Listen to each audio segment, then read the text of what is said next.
I always screenshot and send the photos of what we do to my father-in-law who's got prostate cancer. I think there will be a Google-size company coming out of this space. That's single-handedly the coolest bloody thing that I ever done in my life scientifically. We're in Bellinzona, Switzerland, at the lab of Peptone.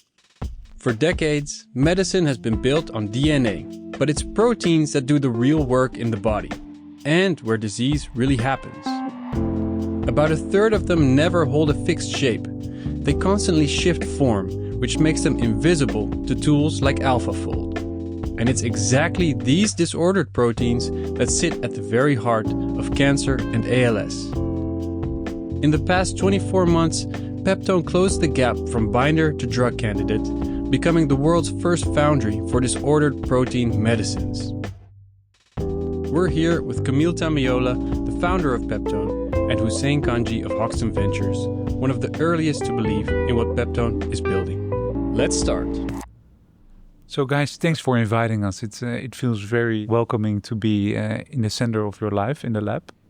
If we get back to your very early days, we're in the middle of the pandemic and you guys are sitting behind your Zoom. You can't sit together in a room. What convinced you to back Kamil? So the first check was there's a big problem. Like, we didn't know very much about any of these fields, right? Like, it wasn't one of our late tech bio companies, one of our early tech bio companies, which is, could you apply computation to this problem space? And then, is the disordered world a good space? Is it a good place to put dollars against? And is there anyone else doing it? And there were very few groups. So then the question was, okay, there's a fuzzy category here, and if someone cracks the problem, then you ought to be able to monetize it. And monetizing it, we didn't know what the problem, like how to do it. And it's now clear to us it's full stack, like go build a medicines company. But then that carries a bunch of risk and capital and all kinds of things. But it's very clear that if you could crack this problem, it was a good problem to crack. And now we have real defined numbers against it, right? Like a third of the proteins in the human body have disordered, like it's a big problem space. And then there are drugs that you could actually build against this problem space. But you weren't aware that the space was that big when you invested? We knew that it was uncrackable, and I think we didn't know exactly what the size of the disordered space exactly was. We just knew that it was it was not targeted. No one had really been able to make progress against it. And you had an instinct around it, but even you weren't thinking therapies. Yeah, if I may intervene. So historically, and if you Google it and look up Nature papers, the people call this as a dark proteome or dark matter, yes, of a protein science, where, there are proteins in the cell that do something. It's very biologically important, but they're so weird and intricate that they are horrible to study, horrible to make experimentally. And people said, why would I work on something super complex when there are like 5 other easy to work proteins that are probably also relevant to cancer? Well, fast forward 15 years, we actually now know that most of the important proteins which sit at the very heart of the hardest problems and cancers are all disordered.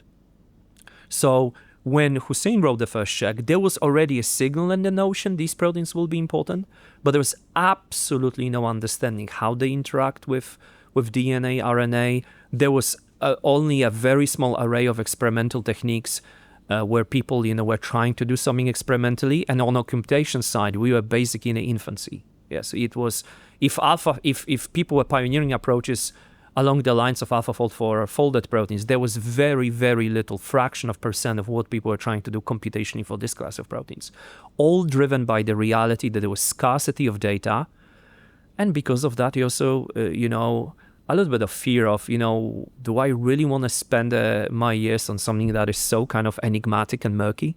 Yeah, I mean, I think what's happened is we went into this dark space, like where it was clear that there ought to be a category. I mean, the question was, could you even solve the category? Like, could you actually figure out this? But if you could figure out disordered proteins, a lot of stuff would figure itself out. And then we have this like tiny little flashlight in this dark space, and we're uncovering really interesting patterns on the wall with the flashlight, and we're realizing all these patterns are kind of sort of connected, but we don't know what this dark space looks like, right? So you're kind of with the flashlight, and you want the flashlight to get as bright as possible and to get as big as possible, but that's limited by capital and team members, and it's impossible to go build like a megawatt flashlight, right? You can have a little flashlight, you can have a slightly bigger flashlight. And I think what we're doing is we're figuring this stuff out. And the good news is, because it's in this new frontier space, there's no one else who's ever explored any of this stuff before.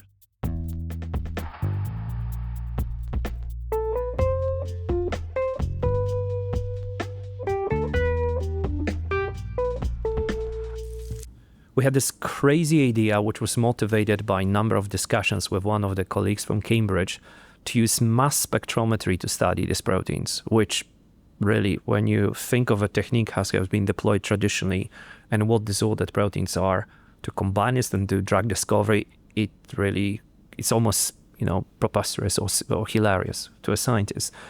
But we had a gut feeling that actually maybe we can push the technique to start seeing some signals. Maybe we can push the technique to be applied in this very new context. We made a completely irrational decision, literally, looking at literature, which are like 5 biggest, most difficult proteins out there that you could work with. Androgen receptor was out there. And I asked the team, hey guys, could you just buy androgen receptor? 7 months later, because we bought the protein and what comes out of these generic labs is completely unacceptable scientifically. We had to make the protein. 7 months later, we put the protein in the machine and we start seeing data that we reproduced over and over because I could not believe how good it was. A data that nobody else seen before. We can start seeing effectively patterns of motion in the parts of the protein that nobody ever observed before. And then the simple question is, okay, cool. We have this thing. What would happen if you throw a small molecule? Would it change how this thing moves?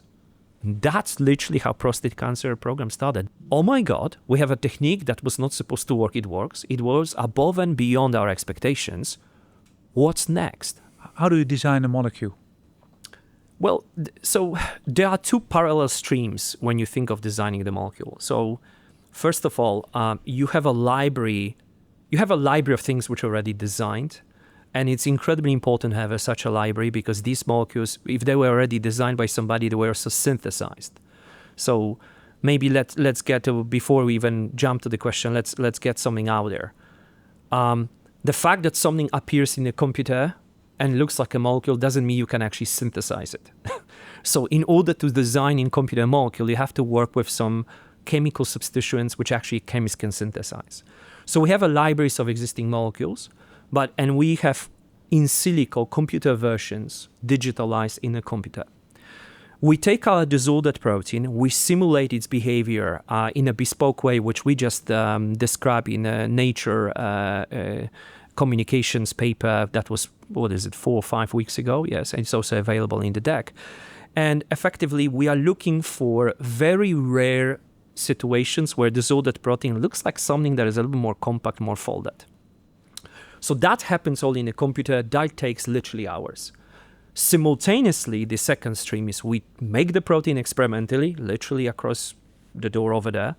We go down to our HDXMS system. We put the protein in. We bombard it with deuterium, and we are looking: is that structure that we observed in a computer actually present over there? The moment we see the structure, we reconcile computation with the experiment. We blend them in together. This is where we gain conviction that the computer is not actually hallucinating in any way. And we are driving selection of molecules in the computer in such a way that we go from billions, literally billions, to 100 and 200, which you can order literally from a vendor. They arrive in 3 to 4 weeks in a little boxes. And we literally what I described. You take these molecules, you go to the machine, you throw them in, and you see if they protect the pockets.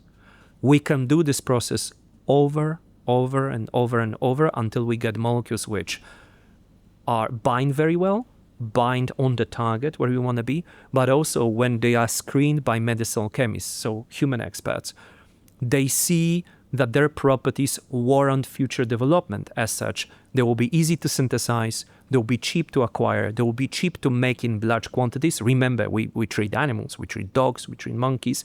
Eventually, we're going to treat humans, yes? You need to be able to make a lot of these drugs, yes? And of course, they start thinking, okay, cool. Do we have any off-target effects? Do we have any toxicity? So the design starts in a computer, in a machine. And the moment we stumble upon something that is really exciting, it immediately is transferred to the groups which work on the biology of that molecule, figuring out, is it working in a cancer model? Is it maybe touching something that it shouldn't be touching? And if so, what is it? And can we refine it? So once again, it is a loop. It is non-linear. There is always a dialogue forth and back. Yes, you always take a molecules which had some vulnerability, redesign them, and put them through the whole engine. But what we are able to do over the course of a 4 years is industrialize this process, where we have standard operating procedure that allow us to move quickly and efficiently, as evidenced by progression of androgen receptor program, where we've gone from idea on the paper to development candidate molecules in 18 months, which are ready to be actually put in humans.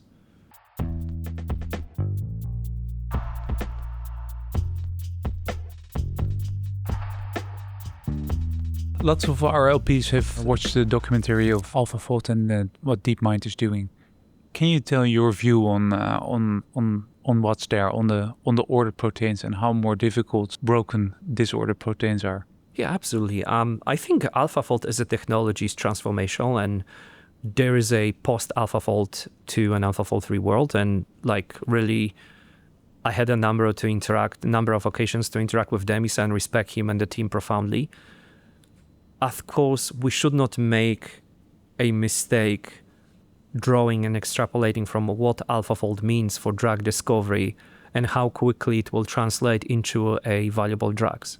Because drug discovery is incredibly nonlinear, as we discussed, and there are so many other even more important features that you have to get down and narrow down rather than what AlphaFold can predict. One fundamental thing, however, about AlphaFold is that it completely doesn't work for proteins that we work on. And I say that in a spirit of scientific honesty. Actually, it hallucinates structures which are completely wrong. They have no physical sense. And once again, this is not because AlphaFold team is stupid. No, not at all. It's because they've never had the ability to work with the data that we generate, because we build machines to generate this data. So I think we have incredibly powerful and competitive edge having ability to generate our own data, ability to understand what this data entails, ability to discern good data from kind of, whatever, maybe we can use the data. And finally, ask very simple question. Okay, great. How is this going to help me make a better drug? So I would strongly caution and advise overall, and I caution and advise without patronizing voice, all my colleagues and also investors, from connecting simplicity to the dots. Okay, have some AI method and suddenly drug discovery is easier. It is easier if that drug discovery method is heavily validated and if it's so precise that you can really narrow down your chemical space which you're looking for to just very few instances. Sadly, most of the methods generate chemical spaces, so pool of molecules you have to test, which are usually bigger than medicinal chemists would do. So you have to ask yourself question, is it helpful if somebody gave you 500 more options than somebody who gave you 100? Yes. So, and this translates into something which we see right now, and this is very slow adoption of AI in pharma, which was met initially very high dose of skepticism. Yes. Not because the methods are not seen as transformative. The relative benefit of these methods can only be judged by the quality of drugs which pass clinical scrutiny. Yes? Pharma's business is not doing great science. Pharma's business is doing great drugs that come from great science. Correct? So if you give me a method which is scientifically great, but it doesn't translate to great drugs because of all the limitations I described, why would I care? Why would I adopt it? And I think this is the lens for which everybody who is in the field and is really expecting tangible results, that's the lens for which you should have to put on and assume.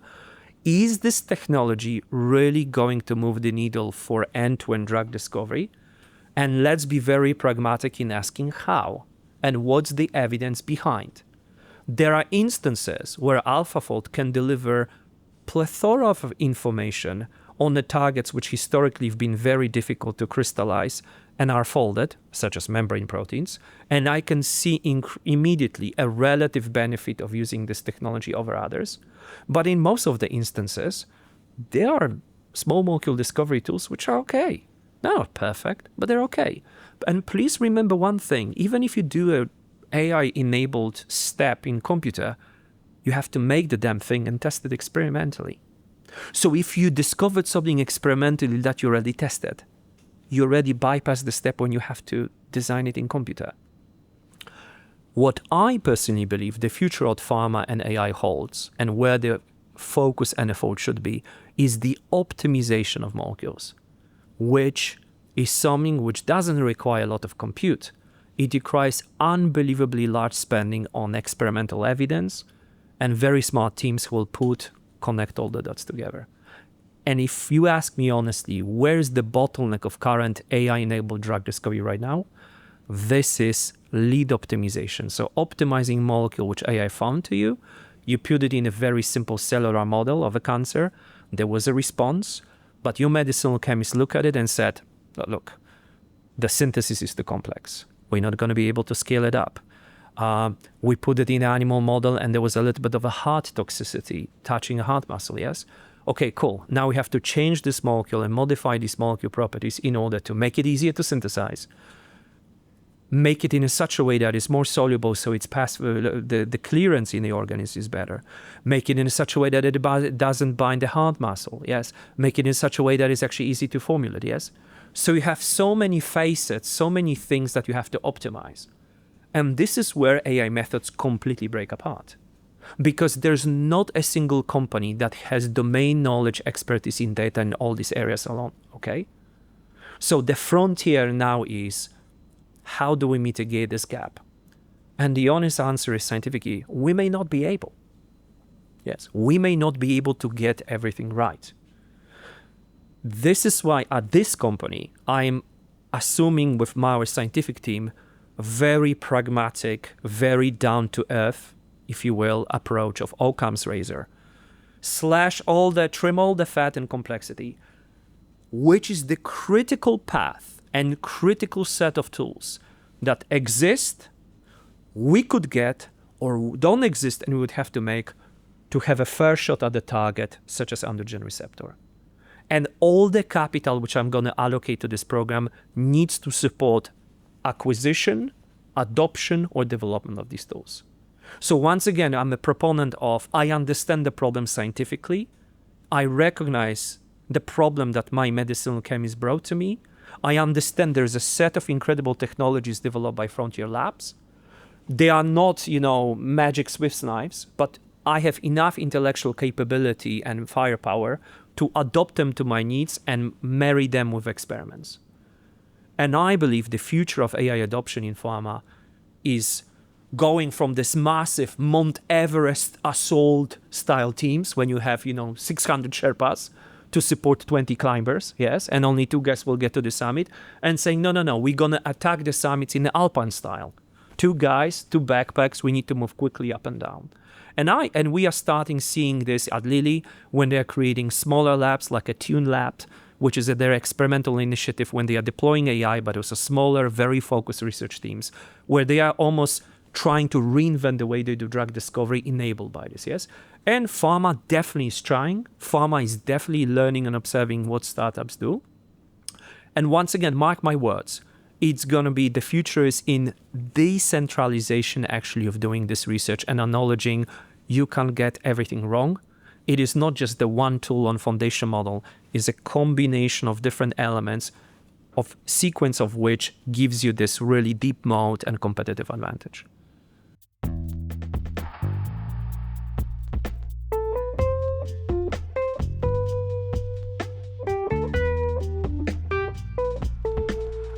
I think today You can almost describe the company as an androgen receptor prostate cancer company, but it's not a prostate cancer company. It's like a platform company. But we've made like really good progress in prostate cancer in 2 years, and then people get really excited about it. But I think 5 years ago, you wouldn't even known that would be a target area for us to focus on. And I think the one really interesting thing as investors, all of this was enabled by this studying this dark space.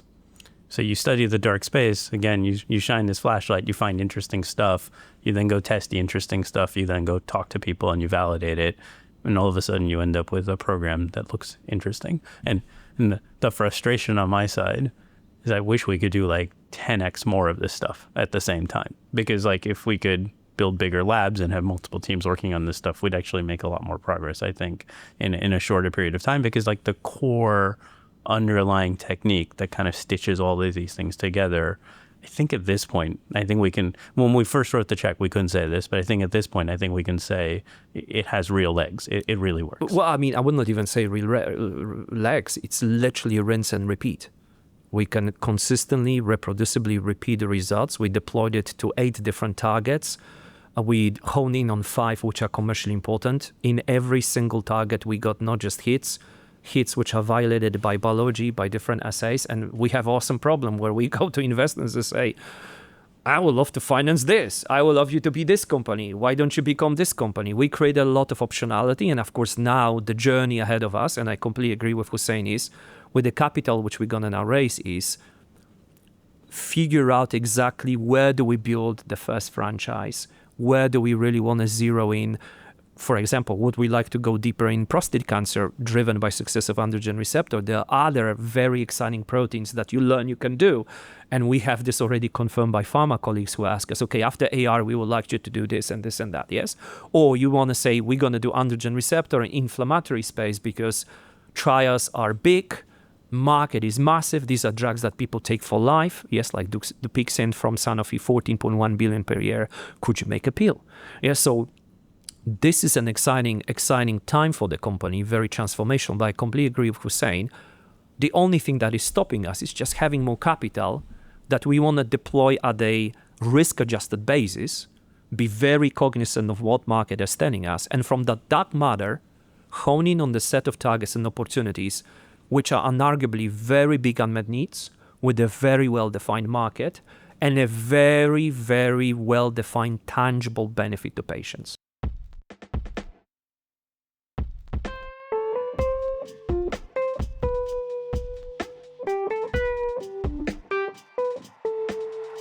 The beauty of that is the reason why you say that is because our androgen receptor program, which again, a year ago, I don't think we could have known, if we pair it with another drug that's on the market, we think we can actually like pause the disease like spread, which I don't think 6 months ago, a year ago, we could have said. The only reason why we know this is because now we have data that's coming back from the labs suggesting this pairing actually is I don't think even we knew this before Christmas. No, we didn't know that. So, there is a number, and I mean, it will sound controversial. If you get prostate cancer, you're actually kind of lucky from a patient perspective because there are 22 drugs now for different stages of prostate cancer in approval and development.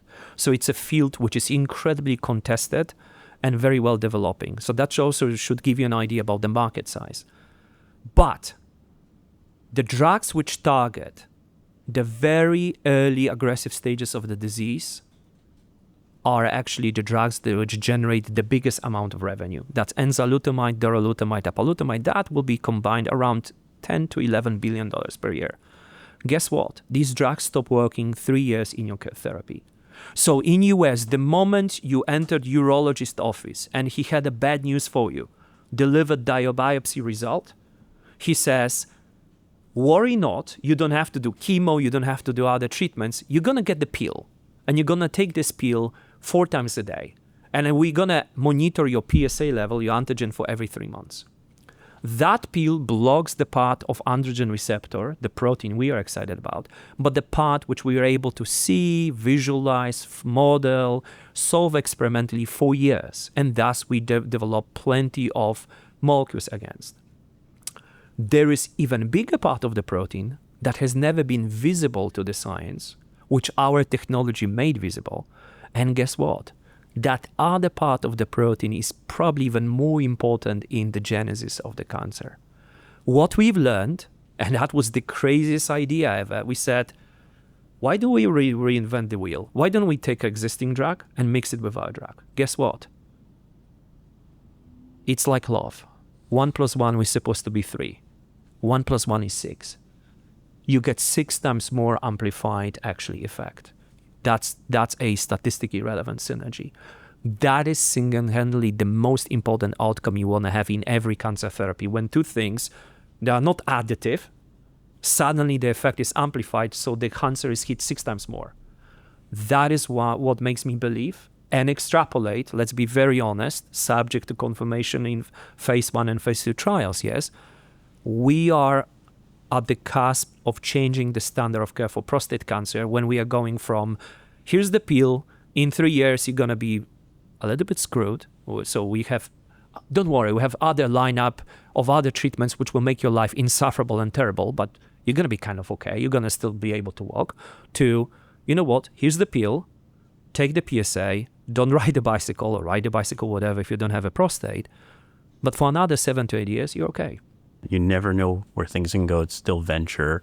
But like at this point, it's kind of, I think we'd kind of sort of have to screw up or be really unlucky in like phase 1, phase 2 for the androgen receptor program.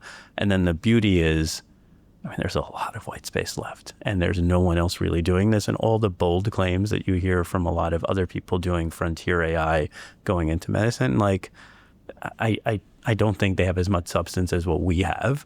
And then I think our biggest rate limiting factor is, can we amass the right kind of capital, the right kinds of investors around the table and do more of the, I don't think it's like hundreds of millions of dollars that we need, but like it's probably tens of millions to be able to do more of this stuff at the same time. I would even say not even do more, connect the dots quicker and more efficiently.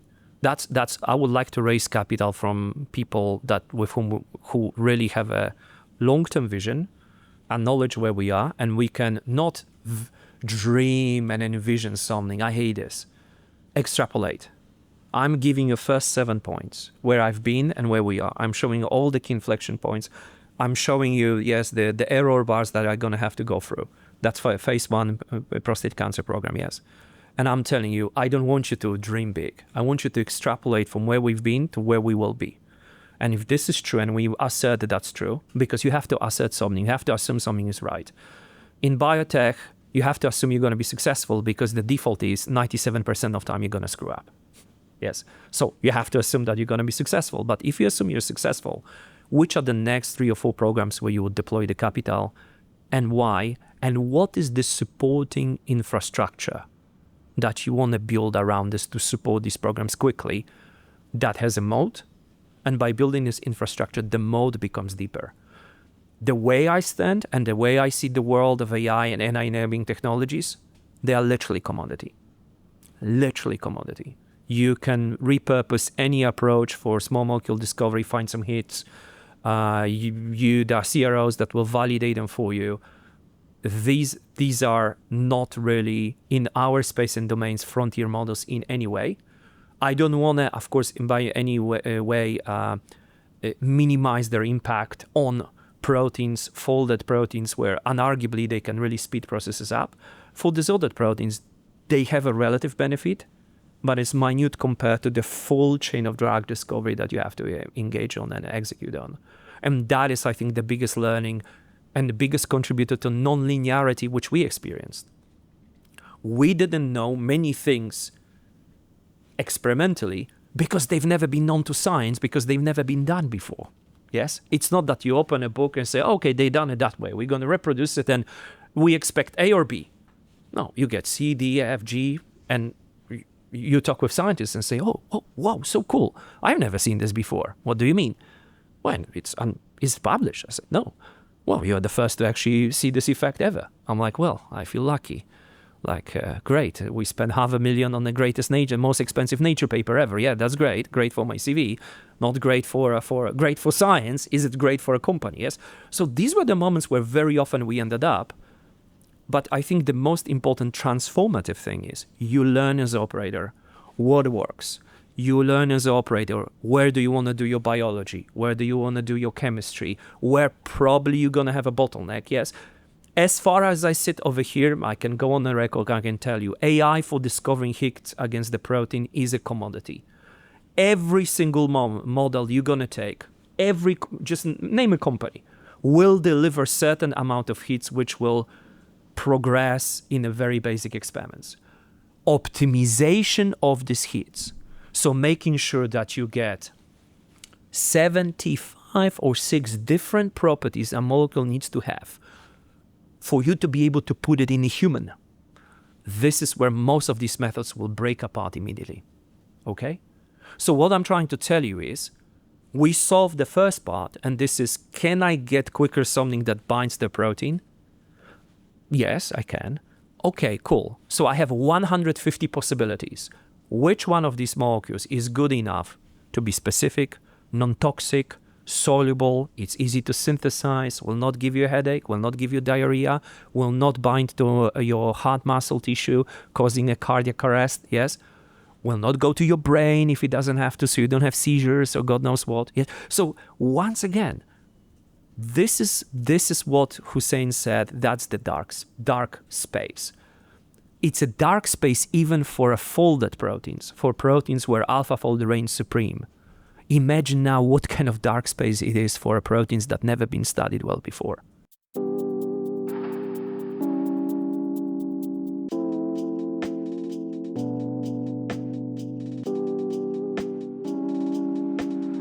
Kamil, what's a favorite place in the lab? Oh, that's absolutely the dungeon. I mean, this is the base. This is basically the level -1 when we have our proton deuterium exchange mass spectrometer, which is bespoke, which is gutted out and built by us. It is this incredible and powerful technique which we've been developing and incubating largely also here at Peptone, where what we can do is we can mix and pump deuterium, which is a heavy form of hydrogen, into a sample of disordered protein, almost bombarding it with it, and very precisely measure how that deuterium is interacting with the protein. Whenever protein has a structure in it, this little deuterium cannot enter the inner part of the protein, and we get a very unambiguous signal. So by bombarding these proteins and observing how deuterium binds to them, we can reason, are they really disordered? Or actually there is some structure in them, maybe something that looks like a pocket. And now comes the cool part. If only there is something that looks like a pocket, okay, well, pockets usually can actually support a small molecule. So what would happen if I bind and mix that protein with small molecule? Well, if the small molecule binds in that pocket is blocked by a small molecule. And if I bombard it once again with deuterium cannot penetrate this pocket. So just by looking on a protein free in a solution, in the absence of a drug, bombarded by deuterium, and repeating exactly the same experiment in the presence of small molecule, I can already tell you with incredible level of accuracy if that small molecule is interacting with that protein, where is it interacting, and how tightly. This has never been nobody ever was able to actually done this before. And that's what is at the very heart of our discovery engine. Ability to not just take something designed by computer and send it to China and see what happens. Make molecules, go to the cellar, mix them with the protein, and see literally binding and protection experimentally. Take that data back, put it in a computer, do another round of refinement, and come up with something that blocks even better, even tighter. And usually by repeating these cycles 2, 3, 4 times, it takes roughly 6 weeks. We are coming up with molecules that were impossible to design using computer alone or medicinal chemistry. And that is at the very heart of what we've been doing in the 4 years. That is what took incredible amount of capital. That is what was source of complete non-linearity and the moments where we've been questioning the reality of doing this company, because we're like, maybe what we want to do is actually impossible. And thus, single-handedly, the coolest bloody thing that I ever done in my life scientifically. If you dive into Bellinzona right now, why are we here? I love mountains, first of all. So that's one of the incredible things. The other very important factor is, I mean, look at the labs. They are really bespoke. They are on the level of a pharma company, and I had a number of pharma executives who work for us, ex-pharma executives confirming this. This is like a temple of science. This work at this space is meditative, yes. I want to create here a scientific environment where people can really focus and stay distraction-free. That part of the world, in that part of the Switzerland, offers all the benefits of place where you can have quality meditative life, very high standard of living, yet proximity to centers of the talent. What's the DNA of the people here? So if we zoom in here in Bellinzona. Hardcore scientists. Exceptional hardcore scientists. Exceptional, like really even people who are working across the room work before, but assistant professors at University of Copenhagen. We have people from Novo Nordisk. We have people from GSK. We have people from AstraZeneca. We have people who never work in any pharma company, just straight from academia, from the top labs, working on the fundamental physics problems. We have colleagues literally in the dungeon who are gutting out, as we speak, multi-million-dollar mass spec, ordering on eBay parts and 3D printing custom parts and assembling completely novel piece of equipment to measure drug activity in cells that has never been done before. Okay? So you see what I mean? That is the level, that's the level of focus that I want to bring here. An environment where we have enough space, enough capital around, but also distraction-free environment where you can bring all of this to fruition. And how are we going to build out in South San Francisco? So what kind of persons, if we dive a little bit deeper there, what kind of persons will be there? We're going to be looking for people with very serious clinical experience and clinical pedigree. People who can take super exciting, super sophisticated scientific concept and molecules which we have, which already is validated biologically, and perform something which is called translational science. So translate the findings from simple models to animal models and eventually to human. And while you translate, you have to learn about toxicology. You have to learn about clinical study design. You maybe want to test some bespoke biological models which are not readily available in a small constrained lab like this, yes? So, you know, you have one breathing organism which, you know, dreams and generates these great ideas, but two very different centers of excellence which are completely complementary and almost create a complete end-to-end pipeline of ideation, testing, early R&D, that's Bellinzona, and effectively making this as applicable, as recognizable as a product, and that's San Francisco. We have a queue of researchers who actually would love to study the molecules clinically to understand new avenues in prostate cancer research. And for me and for the team, besides the obvious remuneration and equity and fame, I think this is the most important thing. Like, we are really coming to the lab and doing transformational science, which excites us.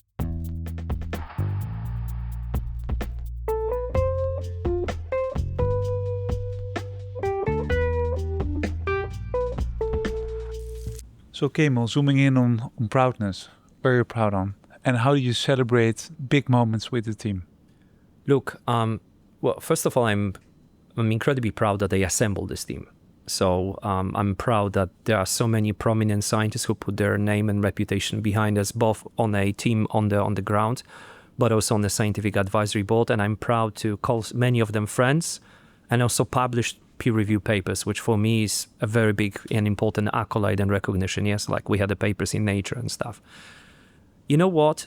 There are different layers of a celebration. I mean, I see when people start walking very quickly around, you know, the corridors, and I see the smiles on the faces and genuine excitement when some experiment when has gone right, and effectively, you know, I know that there's something good happening. But you know what they do? Because I'm so excited that they actually hide these results from me. Whenever, and he knows, whenever something good happens, they hide the result because they want to repeat it 3 times before they give it to me, literally. Because otherwise I will get too excited, which is a true thing, and Hussein knows it. You know what? Especially in prostate cancer, and in the spirit of honesty, I always screenshot and send the photos of what we do, and maybe things which of course are obfuscated, to my father-in-law who's got prostate cancer. And as I said, there is no bigger form of validation for me as a scientist, but also as a CEO, to talk to somebody who's affected, who happens to be in my family, and show them, this is how the drug you're taking that is helping you right now works. This is how much better our drug will be. Yes. And seeing him understand this, and a smile on the face and a sigh of relief, honestly, without being cliche, that is absolutely the highest form of satisfaction for me. Because everything else, applause of my board, returns for investors and your limited partners, that will all transpire from that one stakeholder at the end of the value chain, taking the drug and seeing the relative benefit.